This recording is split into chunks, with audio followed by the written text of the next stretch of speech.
এইরকম করে এই এই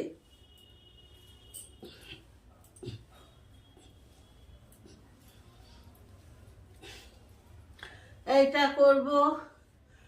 করা হয়ে গেলে যাদের কোমরে ব্যথা আছে এটা করব।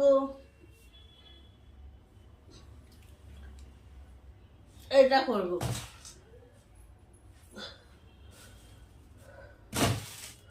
এগুলো করলে আমাদের ভীষণভাবে উপকার হয় আর খুব সুন্দরভাবে আমরা চলতে পারি।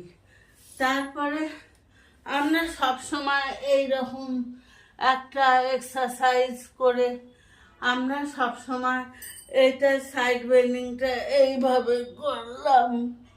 এই